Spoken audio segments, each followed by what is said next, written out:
Welcome back to ARMEDFORAGER. Today we're going to test out the right to bear upper combined with the AT3 Tactical lower.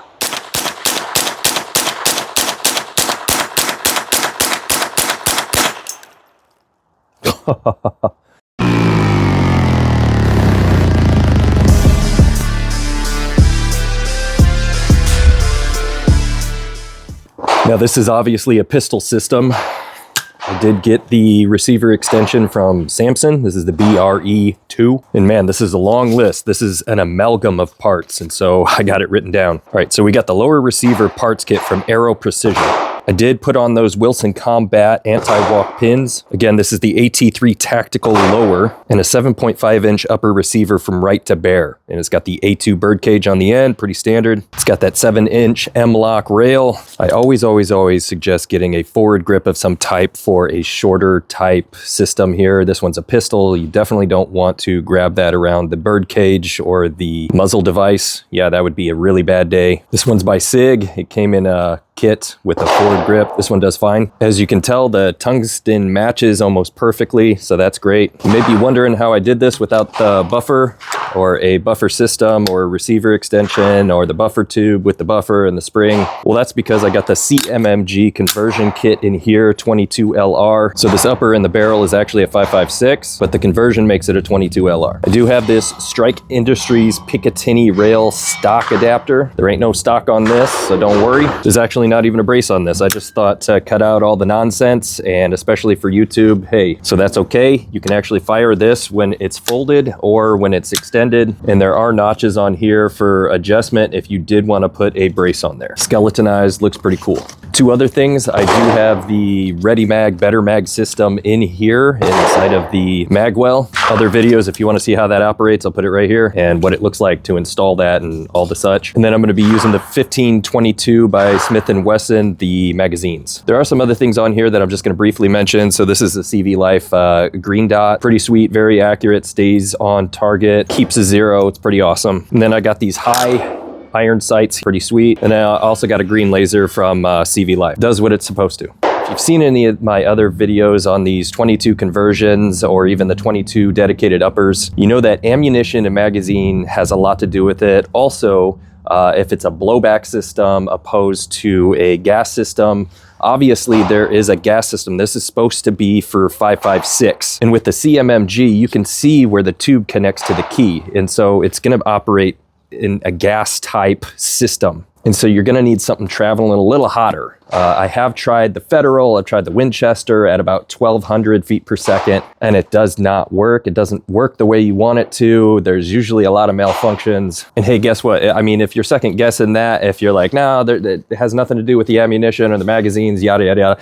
I have a definitive video that I'm gonna put here, and it absolutely does. You're gonna need something traveling a little hotter if you're using a system like this, especially with a shorter barrel. And I've done videos on that. I mean, the differences between a longer and a shorter barrel, longer gas system, all the such. I'll put that one here too. So if you build something like this, you're running into malfunctions, this is gonna be a good video for you to watch also, because we'll figure it all out. We'll get it sorted out.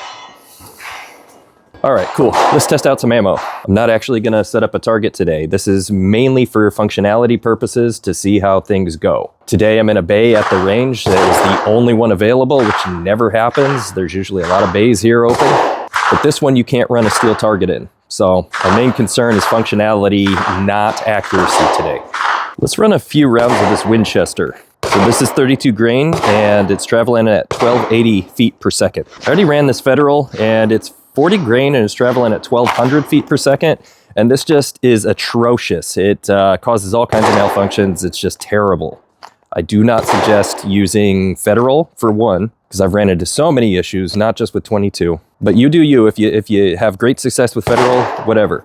But it might just be the combination of grain, 40 grain, with kind of that standard velocity of 1200 feet per second. But we're gonna test that out today. All right, let's plug in this Winchester and see what results we get.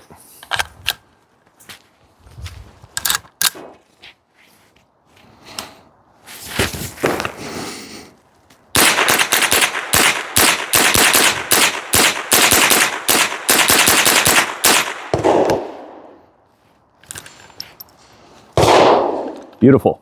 Okay, That ran very well, and the bolt held open. That's what I really appreciate about the ReadyMag system. It will hold that bolt open for the CMMG conversion, and it took it all. Next up, this is my favorite rimfire, and this is from CCI. These are the Stingers. These things run hot. They're traveling at 1640 feet per second. And they're relatively light, I guess. They're 32 grain. These things are cruising. I got 25 of them in here in the 1522 mag. Let's see how well these do. These usually do very, very well.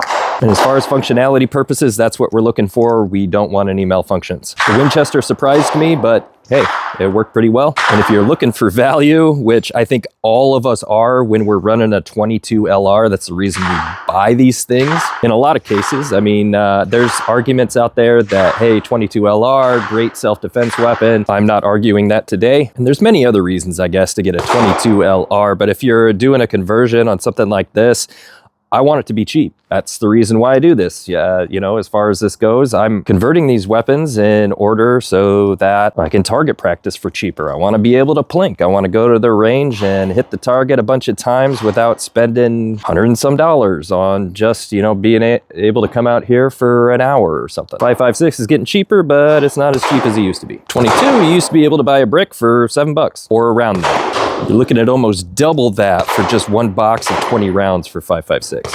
And you know, with that Winchester, you're gonna have a great deal on that. You'll be able to come out here for at least a couple hours, and you're getting a ton of 22, and you just wanna be able to smoke downrange, hit that target, and have a blast without much recoil and a lot of value. That said, with these Stingers, these are about $10 a box, but you get 50 of them. So that's about half price as a box of 9mm. You can get 59 mil for, well, it's getting cheaper. So, I mean, for target rounds, you're looking at $10, $11. I remember 50 rounds of 9mm used to be around $7. They went up to about 14. During 2020, they went up to about $20, $25 for a box of 50. So you're looking at 50 cents a round. They're going back down though, so that's good. Kind of defeats the point if you have to buy these, but these are fun too. All right, let's get at it with these Stingers.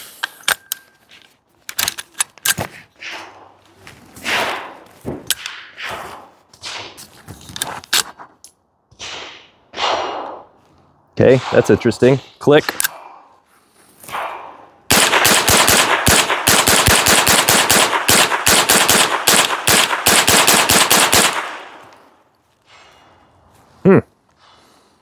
Don't know what happened there. Maybe it was a light primer strike, but it ate it up afterward, so that's okay. Let's see what it looks like. Can't tell, it kind of looks like it hit it, but there's really not an indent on there. 1 out of 25 ain't bad. Kind of disappointed in that. It did look like it actually did hit it, but it didn't really have any type of punch hitting it. It may just be because this needs to be lubed up. I did bring some lube, and so we'll lube it up again. Somebody had left in the comments on one of my other videos with the Bear Creek Arsenal, a dedicated upper for 22 LR. That has nothing to do with the ammunition. Well, let's see. This one is 22 long rifle, and again, we're looking at CCI. This one's 45 grain, and this one's supposed to be for suppressor. It's subsonic. It's hollow point, but it's only traveling at 970 feet per second. And so I'm more than willing to be proved wrong in this. This would be awesome if this was the case. So if it fires all of these, I'm more than happy to be proved wrong. This would be great. Traveling at 970. All right, so 25 rounds of this. Let's see how it does.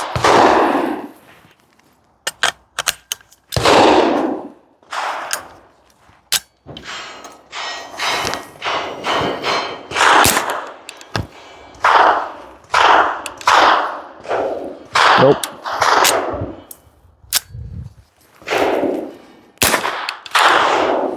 Yeah, it's short stroking. It won't even chamber another round. Doesn't have enough to blow it back and then chamber the second round.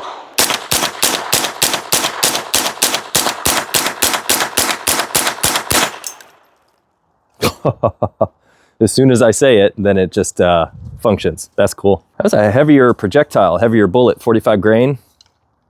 Wasn't really traveling too hot. And after a few mishaps, more than I would want, it actually cycled. That's cool. Let's grease it up. All right, I'm gonna hit it with this Riptide. If you've seen it in my other videos, you know I really love this stuff. This stuff is great. CLP, Advanced CLP Plus, and it's graphene infused. This is great stuff.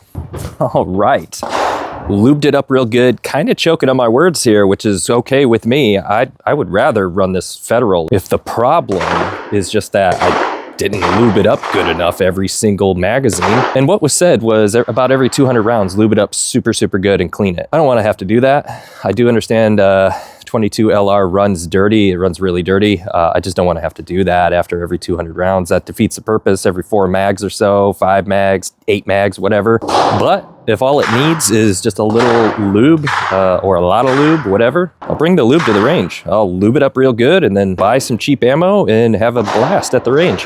But let's see, I'm under the persuasion that it is brand type. Magazine functionality as far as the follower and the spring is concerned and the tolerances involved with it. I assume it does have a lot to do with the gas system, barrel length, all of it. I feel like it's, you know, dependent on the full system, the totality of the system. But if that's all it is, it's just lube it up. Hey, but let's see, does this Federal work?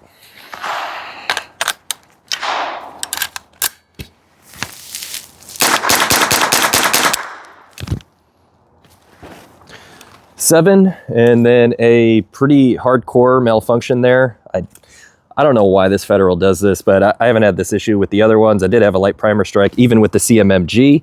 But yeah, this just gets tied right up in there. And again, this happens in every time that I do this. Doesn't matter what magazine I'm using. I was using the CMMG mags. I was using the Black Dog mags. I was using, again, just check that out in the other videos. But yeah, man, these things get tied up.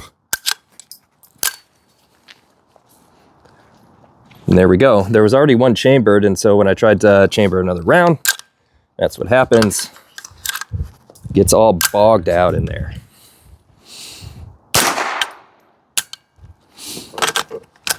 All right, let's keep going with it. Yeah. It gave one. It did not chamber another round. Okay. Yeah, I think you know how this is going to go. That one was a light primer strike. It actually did hit it, but light primer strike. Yeah. Second light primer strike. Third. And then it fell out the bottom. Okay. I don't know. Let's just keep going with it. Nah, I'm done. Okay. So that was it for me. I just don't have great success with these. And again, I've ran these in other systems. And yeah, Federal is just not the ticket for me. I don't know. Maybe you do have success with it, and that's fine. But I don't.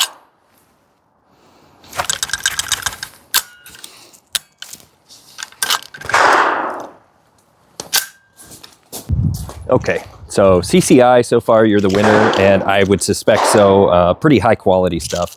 Love CCI. Here's the OEM stuff. This was on sale for $7, and you get 100 rounds, so that's cool. It's exact same, I think, as the standard CTI. This one is 40 grain, and it is traveling about 1,200 feet per second. This is the OEM. The standard, I think, has C's on them. This one has N's on them. The letter N. So this would be an okay deal as far as this goes. You get 100 rounds, so it's about half the price of a 9mm, and you can have a lot of fun with it. But let's see if the OEM stuff works in this particular system.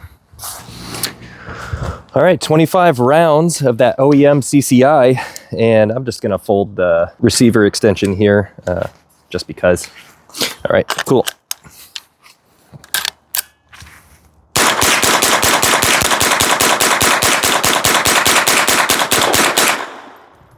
Bada bing, bada boom. Okay, ate it all up in a hurry.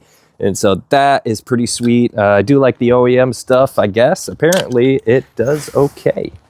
So if you do have problems, feeding issues and things like that, if you're running a very similar system, you got the Ready Mag, you got the 1522 and all the such, I do notice that it's chewing up the ends here, and so that may be bouncing or hitting against that, and that bolt system here, I guess it's kind of just that pin carrier more than a bolt carrier, but it does seem to be raging up against that thing. And so it's not like destroying the feed lips or forks or whatever these are called, but it is hitting it, and you can tell it's wearing it out pretty good on the sides there. So that may have something to do with yours too, I don't know. But what I do know is that in every other 22LR system that I've done, and there's again a few videos on that, it is dependent on the magazines and it's dependent on the ammunition. Doesn't seem necessarily like it's dependent on how fast it's traveling, although that does have something to do with it. And the grain or the weight of the projectile may have a little bit to do with it as well. But from my testing and from what I've noticed, it may just be brand dependent. So what is the quality of the ammunition? And today we've recognized that CCI, hey, get some CCI. If you're gonna do this, if you're gonna convert it and you're having a lot of issues, get some CCI. I would suggest get the Stingers. There's an AR type that worked great in other testing, so CCI AR. So that's kind of specific for this type of system. And so you'll probably have more success. You'll have great success as I did today.